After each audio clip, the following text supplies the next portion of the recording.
reared by his brother, Rudy Hernandez.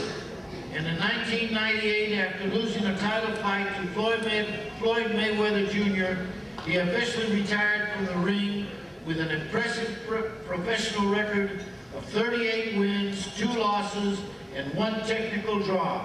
We are proud to induct WBA and WBC title holder Genaro Chicanito Hernandez into the World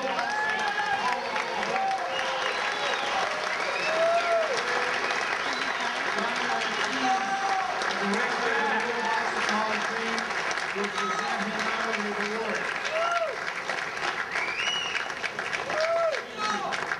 Roll the film, please. God bless. I hope life is good to all of you. The very best to you. Thank you again. I'm not going to keep you long. Coincidentally, SC managed to beat Arizona State 45-7.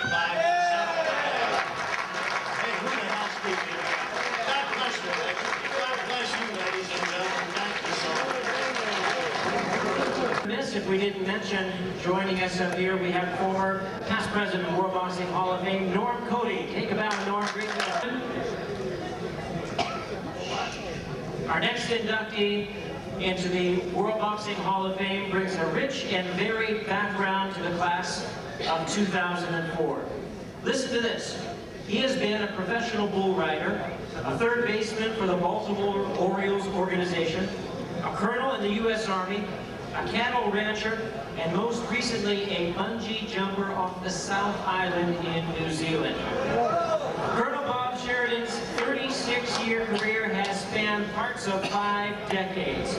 He has received numerous recognitions for his work: Broadcaster of the Year, Commentator of the Year, Lifetime Achievement, etc., but still, he is less known in the United States, while a legend to the international audience tuning in fights around the world. And Jeff Fennick, I caused a riot in Tasmania when I said, you know something, he's defeated Azuma Nelson, but he's not going to get the decision. So everybody in Tasmania, throw those Foster cams right at the screen. They did, and I created a riot.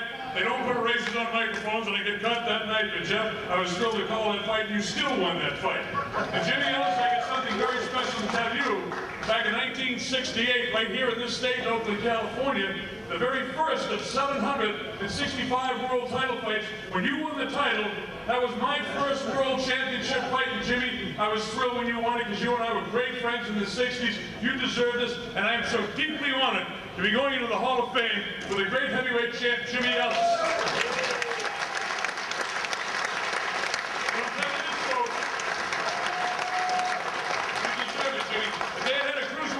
Back in the 60s, this guy might still be reigning as a cruiserweight champion of the world. Jimmy was a little guy as a heavyweight, but he was a great fighter. I'll never forget the time we had the sparring session and you knocked me down. Hey, all the great things that Jimmy Lennon, a dear, dear friend of mine, as Dad was many years ago, had to say about my career is all wonderful. The numbers are great. But my true legacy is this. I love the sport of boxing. And I do broadcast to hundreds of millions, dare I say billions of people around the world. The week or so ago, I respect this sport, and yes, I am a shill for boxing. We need somebody to carry the banner of this sport, and I do it, and I'm proud to do it. I've never said anything in any of the world title fights that I've called negatively about this sport. We get enough negativism in this sport in the United States, and we don't need it worldwide. So my legacy is, for the people that have heard my telecasts around the world, they think positively about boxing. In the entire world, they think more positively about it than we do here. And that's my legacy, and I'm proud of it. Thank you very much.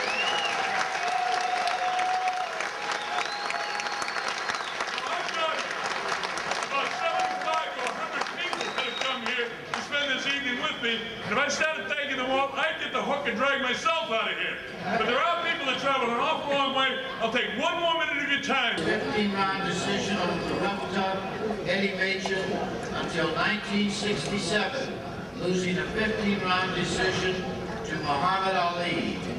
Prior to the Machen win, Ernest had beaten Cleveland Williams, Zora Foley, Gerhard Zeck, and Bob Foster to be ranked the #1 heavyweight to fight for the WBA title.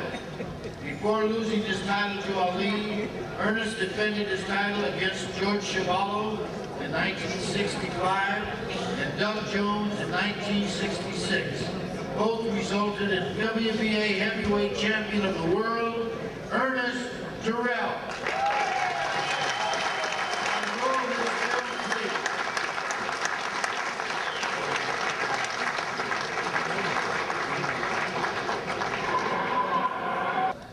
And all the other gratitudes in English language. And I'm just happy that the members of the board, voters, looked at the record, the quality of fighters I fought, and decided that I needed to be here with the giants of my time. And from this day forward, all of my accomplishments in my career will be on display with the greatest fighters in the world to see, compare, and talk about. And that, my friend, is as good as it gets.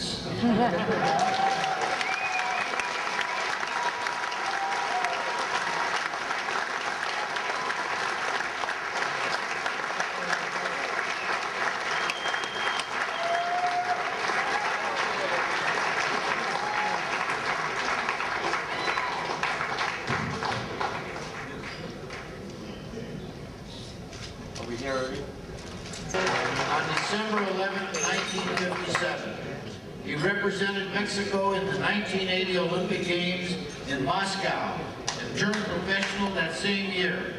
He is considered one of the best fighters to come out of Mexico. He was the WBC Bantamweight champion in 1985, NABF champion from 1986 to 1987. He held the WBC Super Bantamweight title in 1988, 89, 91, 93, 95, and 97. In 1985, he won his first major title on a foul against Freddie Jackson. He lost his title via knockout. We are proud to induct into the World Boxing Hall of Fame the former WBC Bantamweight and WBC Super Bantamweight champion of the world, Daniel Zaragoza.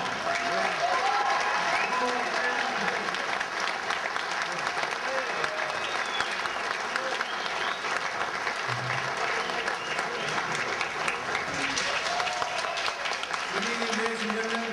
I'd like to take time to you, first of all, to give my appreciation to my family who came from San Francisco, and second, to be with me in this important event. También al señor Rafael Mendoza, que fue mi agente internacional, apoderado, como se diga aquí. Hicimos buen equipo y logramos algunas cosas importantes. Also to my good friend Rafael Mendoza, who was my international agent manager, who did so many things for me and the reason for me being here. Up here, we'll choose them right away. Won't take long with this.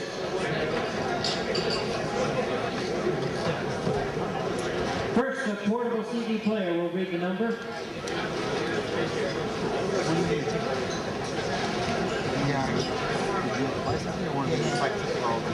All of our prize winners, take note of this, see Victoria.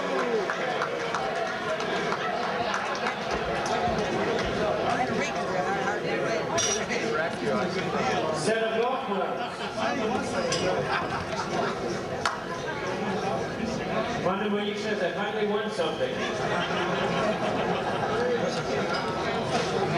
Winner, we'd like to thank the staff of Dr. Joe Noriega for all their efforts in making tonight possible, and our coordinator who has put so much effort, Sabatino Arbucci, congratulations. Thank you very much for all your efforts. Great job. All the staff, may God bless all of you. Please buckle up and drive safely on your way home tonight. Thank you for your attendance to the 20th annual Banquet of Champions. Good night, everybody. Thank you very much for your kind attention. Yeah, sorry. Yeah, right there. Yeah, there you are. Yes. Colonel!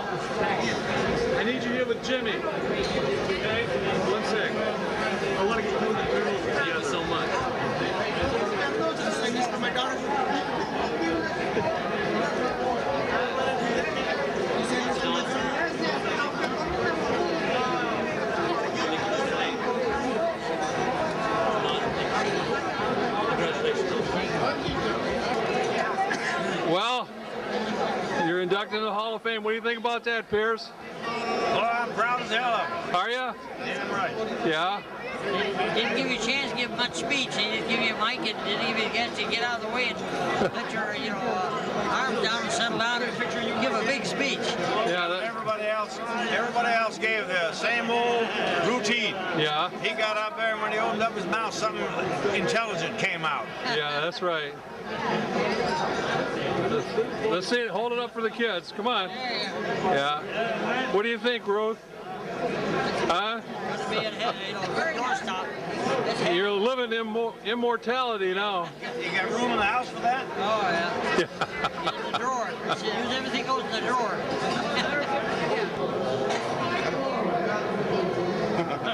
Come on down. I'm sure I'll have that information. There. Man, am I good. What, you guys are awesome. Thank you very much. Are you the George Foreman of your day, for Christ's sake? I did it before George Foreman was even I know, but I mean, my God. But if he's talking about making a comeback at 55, I want to make a comeback at 75. What can you tell me about Kenny Lane? Any good? Jesus Christ. What kind of fighter was he? I'm amazed when I heard that he'd come back to fight at age 50. Yep. He was tearing everybody up in the gym.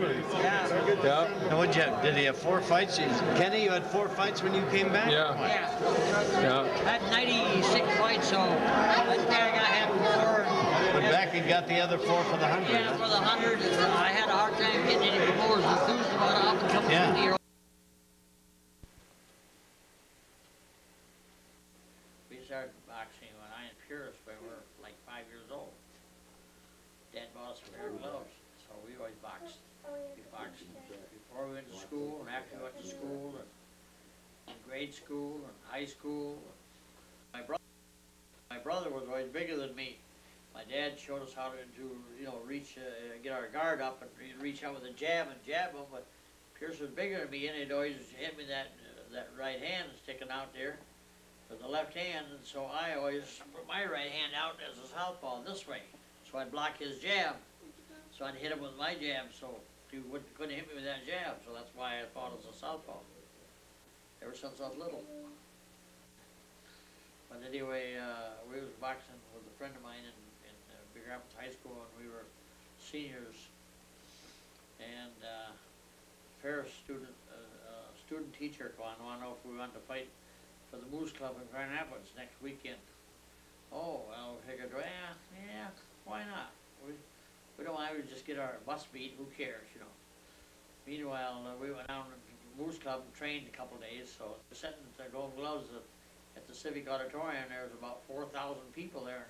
They get you all ready for the fight, so they keep moving up chairs when it's your turn to go into the ring. So I'm sitting there thinking, don't care if I get my butt beat, but not in front of all these people. So when it come up time to get in the ring, we get in the ring and fought like the devil, beat everybody. So I won the Golden Gloves that year. So I didn't know I was a fighter, so I guess I was a better fighter than all them city kids. Unranked Toothpick Brown in the dark trunks has everything to gain in this 10-rounder with Lane. The Lightning Lane looks like he's ready to strike in round 6. And strike he does with a couple of beauties that land flush on Brown's jaw. The referee breaks the clinch, and Brown wishes he hadn't, as Lane puts across the finisher. Toothpick is down and out. The referee could count forever. Toothpick Brown is in the deep freeze. The count goes to 10, and it's a 6th round, 1-minute, 14-second knockout victory for Kenny Lane.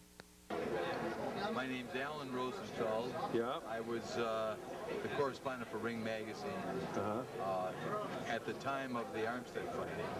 And Paulie Armstead, when Kenny Lane go fought him all the way to Saginaw to see that fight. Kenny Lane, Paulie Armstead. Kenny just bewildered him. He just right? he couldn't hit Kenny with a handful of rice, Ken was great. I saw Ken. I think I went to the Riviera Theater, one of those theaters, to see Ken fight Joe Brown, closed circuit, and I thought he really held his own. Brilliant boxer, great fighter. Boxing was the science for that guy. Where he got all that stuff, I don't know. get a title fight if you belong to the right people. And if you don't sign up with them people, they just, you know, feed you the dogs. So that's how Ortiz ended up getting the lightweight title, is belong to the right people. And every time we had a few fights in New York, he said, we're going to fight Frankie Riff in the Garden, and next show I beat this guy, so I beat that guy. But Frankie Riff was belonged to the right people, and he was a hot shot coming along, and they were going to groom him for a title fight. And so then I said, well, Lane beat this guy, and then we'll get harder, you know, we get Frankie Riff in the Garden. So I beat that guy, and Frankie Riff still didn't, you know, in the Garden. So I beat this guy, in, you know, or that guy. The guys they produce you, they always give you the same old story. Well, Frankie Riff never got a title shot, and he fought somebody, he got knocked out, and he got knocked off the pedestal that he was on. So then they were through with him and said, okay, Lane, now you can fight Frankie Riff. So I fought him in Miami on national television. I beat him. I fought him 6 weeks later in Norfolk, and I knocked him out in the 6th round. And then, and still, of course, the champion was going to fight Joe Brown. Didn't happen. Riff, weighing 139 pounds and wearing the white trunks, lost a unanimous decision to Lane in Florida last November. Tonight, he wants revenge. But Lane, at 139.5 pounds, has his eye on the title. Action is hot and heavy in round 3 as both stand toe-to-toe. Lane's right jabs and solid straight lefts open a slight cut on the left brow of Riff. Dr. Ira Hancock examines the wound at the end of the 5th. He advises referee Patty Mills to stop the bout if the cut opens again. After only 32 seconds of the 6th round, referee Mills stops the bout. Kenny Lane registers his 11th straight victory on a technical knockout over Frankie Riff. Kenny wants a title fight in the near future, and the way he's going, he may get it. I went to Madison Square Garden in 1972, and I talked to Teddy Brenner. He told me he thought that Kenny Lane was the greatest left-hand boxer he had ever seen. He was crafty, he had a way of beating some of these big punchers, and he's all the great punchers like Carlos Hernandez. No one would fight him. Joe Brown was a tremendously powerful puncher, and Kenny more or less beat him for 15 rounds for the world title. But back then there were some people involved in boxing, a guy named Frankie Carbo that controlled Joe Brown, and my humble opinion is that he had the judges paid off. He pretty much was beating Ortiz in the second fight in Madison Square Garden. So on box rec on computer, it says that Ortiz knocked me down in the 14th round. Oh no! What a bunch of crap. Yeah, no, they don't get things straight. But with Joe Brown, he beat Joe Brown soundly over 15 rounds, and should have been the champion. But you know. Wait till I make my comeback. That'll make my comeback before I get too old. He fought 8 world champions total, and the guy was a phenomenal fighter. I don't think anybody realizes in Muskegon what a real treasure we have here, what a living legend we have right here in Muskegon, and we're just really proud of him. Also, Kenny was inducted into the World Boxing Hall of Fame October 17th, 2004. You don't get inducted into the World Boxing Hall of Fame unless you can fight. That was in '58, and we ended up pulling out of the WBA because I've been almost #1 contender for 10 years in a row.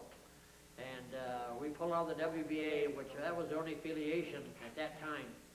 And the state, we held our own championship. We took the #1 contender, which was I, and Paulie Armstead, the #2 contender. We fought for the lightweight champion of the world, which I won. And we spent another, let's say, 5 years trying to get Carlos Ortiz in the ring. But anyway, we finally, after we got split and had 2 different champions, we unified the title in 1964. I and Ortiz fought in Puerto Rico for the lightweight championship, and I lost a decision to him. I am a proud 50. That's right, he's 50. Fight fans in the 50s and 60s might remember his 79-15-2 record as a lightweight boxer. 4 of those losses came in world title fights. Lane has spent most of his time since retirement from the ring 17 years ago training other young boxers, and surprisingly, that's what prompted his return.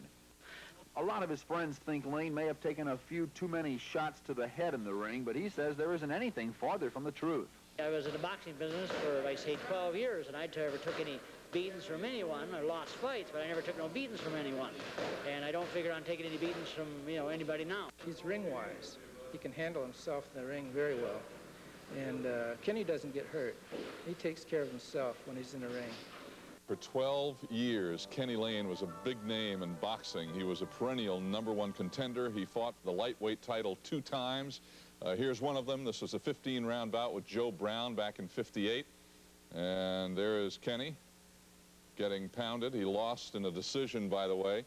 Kenny also fought for the junior welterweight title once and won 77 professional fights, but that was 20 years ago and more. Now, Kenny Lane is 50, and he is a grandfather. Earlier this month, he went into the ring in his hometown of Muskegon, Michigan, wearing his old dark trunks. He came away with victory number 78. It was an 8-round unanimous decision, and his opponent was only 27. Good morning, Kenny. Good morning, David. You look okay? Thank you. You got through it all right? Oh, yeah. You didn't get pounded or hurt? Oh, no. It's all in a day's work. Oh, now, Kenny, come on. 50 years old and to say it's all in a day's work? Well, you got to work at it. You just don't walk in the ring. Like I say, it takes a lot of training, a lot of work, and why did you do it? Why did you decide to fight Well, I'd say again? the history of my boxing career, actually, I always boxed because not because I was a tough kid on the street, because I loved to do it. And like I say, that I seen Marcus Haynes on TV that was retired by the Globetrotters here quite a few years ago, said he was too old. But he organized his own team. 60? He's 63 now, and he runs 63? up and down that court like a kid, and that kind of inspired me. The comeback continues tonight for Muskegon's own Kenny Lane.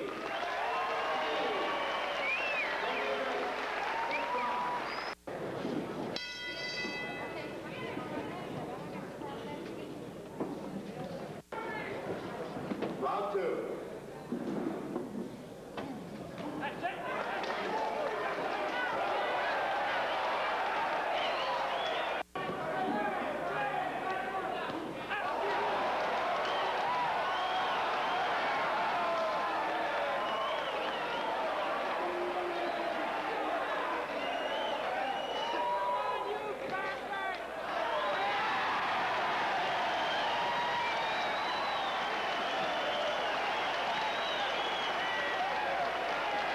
Ladies and gentlemen, our next inductee, we are... Jacka says coach. Well, we have 3 coaches here. We got Terry Murkowski and legendary Kenny Lane, world champion 1963. Fought 9 world champions and beat 5 of them. So it's really an honor to have Kenny here.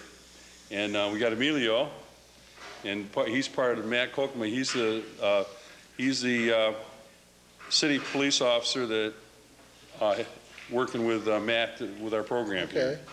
And it's a great program. Boxing is not for everybody, but it's a constructive outlet. Now, we covered this club one time about a year and a half ago. How long have you guys been here? This is going, it's going on the second year.